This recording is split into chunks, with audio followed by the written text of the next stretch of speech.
याशी पत्रिका के साथ इस वक्त एक खास मेहमान जुड़ चुके हैं। ओबीसी प्रदेश कांग्रेस के महासचिव हैं श्री सुनील कुमार शर्मा जी। बात करते हैं, मुद्दे कई हैं, लेकिन सबसे पहले शुरू करते हैं उस मुद्दे से जो देश और प्रदेश में इस वक्त समाचारों की सुर्खी बना हुआ है, राम मंदिर चंदा चोरी का मामला। सुनील जी, राम मंदिर में चंदा चोरी हुई, बल्कि गबन हुआ। चोरी तो छोटी चीज होती है, क्या कहना चाहेंगे? पहले देखिए, सबसे पहले तो मैं आपको धन्यवाद देता हूं कि आप जनता के हितों के मुद्दे को उठाते हैं, आप जनता की जरूरतों के मुद्दे को उठाते हैं। तो जय श्री राम, जय श्री राम। आज हमारे आराध्य प्रभु श्री राम के मंदिर में जो चोरी हुई है, चंदा चोरी हुई है, मैं तो चोरी नहीं कहूंगा, मैं डकैती कहूंगा इसको, डकैती। इससे हमारे देश में नहीं, पूरे वर्ल्ड में छवि धूमिल हुई है।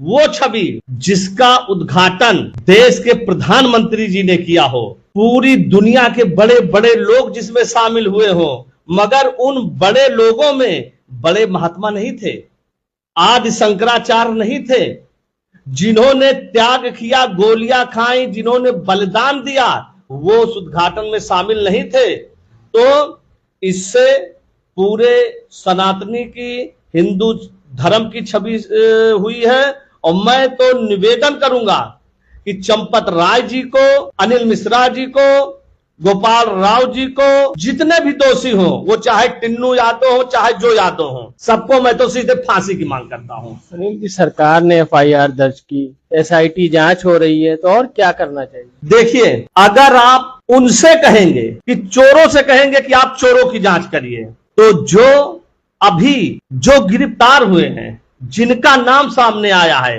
वो छोटे मोहरे थे। बड़े मोहरे तो अभी पड़े हैं। आपने चंपत राय जी को एकदम किनारे कर दिया कि उनका कोई हाथ नहीं है। आपने चाहे अनिल मिश्रा, जो मुख्य है, अगर चौकीदार की जिम्मेदारी है, तो अगर नीचे चोरी हो रही है तो इसका मतलब कि चौकीदार ही चोर है। चंपत राय जी ने तो चिट्ठी लिखी है, कहा खुद भी बहुत व्यथित हैं, मन परेशान है, भावनाएं आहत हुई हैं। देखिए, ये सब कहने की बात है। यही चंपत राय जी थे जो सर्वे सर्वा थे। आज जब राम मंदिर में चोरी हुई, आपने ही पहले कहा था कि दान पात्रों में कोई चोरी नहीं हुई, अब विपक्ष बहाने बना रहा है।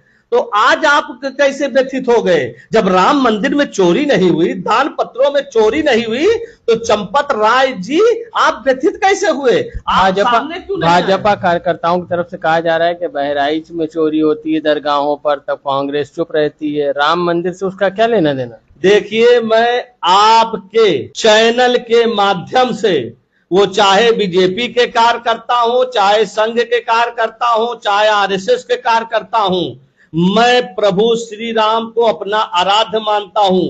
चाहे मुझे कोई कट्टर हिंदू कहे, चाहे मुझे कोई सनातनी कहे, मैं हिंदू हूं, मैं कट्टर हिंदू हूं, मैं सनातनी हूं, प्रभु श्री राम का भक्त हूं। राम मंदिर हमारी आस्था है, हमारी आस्था से आप खिलवाड़ नहीं कर सकते।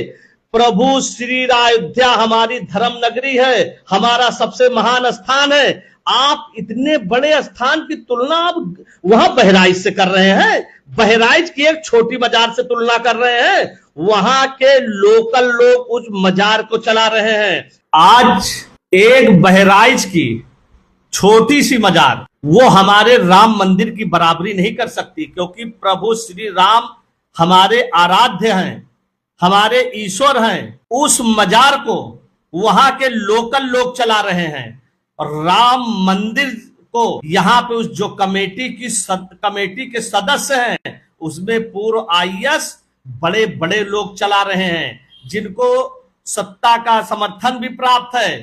तो राम मंदिर मैं आपके चैनल के माध्यम से कहता हूं कि हमारे प्रभु श्री राम की तुलना, हमारे प्रभु श्री राम के मंदिर की तुलना किसी मजार से नहीं हो सकती। अच्छा, देश भर में कांग्रेस सद्बुद्धि यात्रा निकाल रही है। कांग्रेस चाहती है कि भारतीय जनता पार्टी को सद्बुद्धि आए, चोरी से वो भी आहत हैं, ऐसा जाहिर किया जा रहा है। क्या लगता है इस तरह की यात्राओं से बीजेपी पर कितना अंतर आएगा, क्या फर्क पड़ेगा? जितना व्यथित कांग्रेसी नहीं है, देश का हर नागरिक व्यथित है, जो कट्टर हिंदू है, जो सच्चा सनातनी है। इससे हमारे देश की छवि विदेशों में धूमिल हो रही है।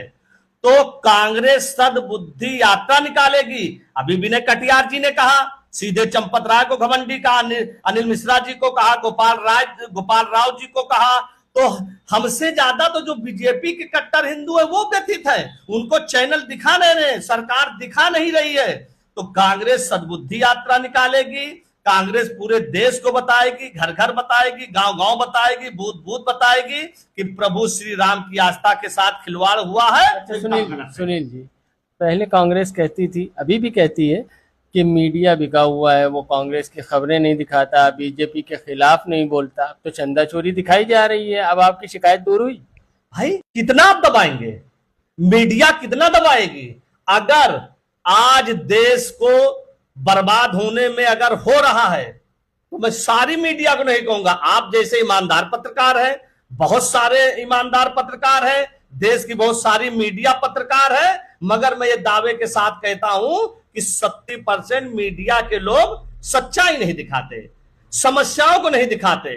आज पेट्रोल सस्ता हो गया है विदेशों में, तो हमें सस्ता पेट्रोल क्यों नहीं मिल रहा है? वो ये क्यों नहीं दिखाते कि E20 जो पेट्रोल है उस पे आज गाड़ियां खराब हो रही हैं, उसकी खबर क्यों नहीं दिखाते?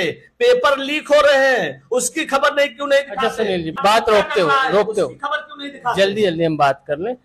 अभी आपकी एक पोस्ट वायरल हुई थी, आपने कुछ बयान दिया था, उस पर एक दर्शक ने कमेंट किया था कि आप क्या उम्मीदवार हैं इस बार विधानसभा चुनाव में?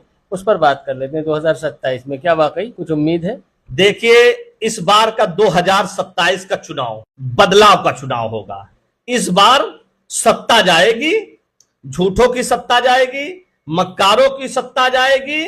और रही बात कांग्रेस की, तो इस बार कांग्रेस पूरे उत्तर प्रदेश में मजबूती से चुनाव लड़ रही है। उन्होंने, हमारे नेता राहुल गांधी जी ने एक बहुत बड़ा फैसला करते हुए, हमेशा कांग्रेस पे आरोप लगता था कि ये सिर्फ सवर्णों की है, कांग्रेस सबकी पार्टी है, सवर्णों की, दलितों की, मुस्लिम की, बैकवर्ड की। इन्होंने एक बड़ा फैसला करते हुए हमारे नेता राहुल गांधी जी ने, मल्लिकार्जुन खड़गे जी ने श्री राजेंद्र पाल गौतम जी को उत्तर प्रदेश का प्रभारी बनाया। वो दलित समाज से आते हैं और इस बार उत्तर प्रदेश में कांग्रेस पूरे सीटों में चुनाव लड़ेगी। और अगर शीर्ष नेतृत्व जो फैसला करेगा, जो शीर्ष नेतृत्व फैसला करेगा, हम 200 सीटों से कम पर कांग्रेस चुनाव नहीं लड़ेगी। और कांग्रेस इस बार सरकार बनाएगी। सरकार के साथ साथ अगर शीर्ष नेतृत्व का जो होगा, अगर गठबंधन करती है, तो बगैर कांग्रेस के कोई उत्तर प्रदेश में सरकार आपने सवाल का जवाब नहीं दिया। क्या आप भी इस बार उम्मीदवार हो सकते हैं? देखिए, क्यों नहीं हो सकते। आज जब हमारे नेता राहुल गांधी जी, मल्लिकार्जुन खड़गे जी, प्रियंका गांधी जी, किशोरी लाल शर्मा जी, हमारे बड़े लीडर जब कह रहे हैं, राहुल गांधी जी ने कहा था कि हमने पिछड़ों दलितों को इस बीच में ध्यान से हटाया, उसका नुकसान हमें सत्ता नहीं मिले। तो जब हमारे नेता राहुल गांधी जी पिछड़ों दलितों की बात कर रहे हैं, मैं रोज घूम रहा हूं विधानसभा में, लोगों के सुख दुख में शामिल होता हूं, लोगों के बीच में जाता हूं, उनकी समस्याओं को उठाता हूं। तो क्या एक पिछड़े समाज का लड़का, पिछड़े समाज का युवा, आज जब पूरी दुनिया झंझट की तरफ जा रही है, तो मैं भी उसी झंझट में जाता हूं। मैं युवाओं की बात उठाऊंगा, पेपर लीक की बात उठाऊंगा, और युवा हमसे तभी जुड़ेगा जब हम युवाओं की बात। आप तो बहुत सारे मुद्दे उठाएंगे, तिलोई का क्या मुद्दा उठाएंगे? जो यहाँ दिक्कत क्या है? देखिए, तिलोई का मुद्दा, आज हमारी नगर पालिका है जायज है, स्वास्थ्य सुविधा गड़बड़ है, कॉलेज में मास्टर नहीं है, अस्पताल में डॉक्टर नहीं है। यहाँ तो कांग्रेस के ही अध्यक्ष हैं। जरूर अध्यक्ष है, हमारी अध्यक्ष बहुत अच्छा काम कर रही है। अभी आप देखिए 6 महीने में बहुत सारे विकास दिखेंगे, बहुत सारे इन्होंने विकास किए हैं। अब विपक्ष में होने के नाते बहुत सारे काम रोक दिए जाते हैं। अगर कोई काम शुरुआत होती है तो कुछ ऐसे लोग हैं, वो चाहे सत्ता पक्ष के लोग हो, चाहे तुरंत अड़ंगा लगा देते हैं। तो मैं तो कहता हूं, दलगत राजनीति तोड़ के सिर्फ जायज पे विकास की बात करिए। आपने एक सवाल पूछा, तिलोई विधानसभा में कांग्रेस से कौन लड़ेगा? तो मैं आज आपके माइक के सामने मैं कहता हूं, मैं राहुल गांधी का सिपाही हूं, मैं कांग्रेस का सिपाही हूं, कांग्रेस मेरे खून में है। तो इस बार मुझे पूर्ण विश्वास है कि कांग्रेस इस बार किसी पिछड़े युवा को मौका तिलोई विधानसभा से देगी, क्योंकि पिछला दलित माइनॉरिटी तभी जुटेगा कांग्रेस में जब किसी पिछड़े दलित और या माइनॉरिटी को टिकट मिलेगा। और मैं पिछड़े समाज की तरफ से मैं ये डंके की चोट पर कहता हूं, अगर राहुल गांधी जी का आदेश रहा तो चुनाव जरूर लड़ा जाएगा और डंके की चोट पर लड़ा जाएगा, चुनाव जीता जाएगा। हमारे नेता राहुल गांधी जी को आने वाले उस लोकसभा चुनाव में प्रधानमंत्री बनाया जाएगा। आपने सुना, ये सुनील कुमार शर्मा जी हैं, प्रदेश महासचिव हैं ओबीसी कांग्रेस के। बिल्कुल आत्मविश्वास से भरे हुए हैं। इनका कहना है कि कांग्रेस न सिर्फ लड़ेगी 2027 बल्कि जीतेगी भी। तिलोई से भी अगर इनका कहना है कि ओबीसी उम्मीदवार हुआ तो जीत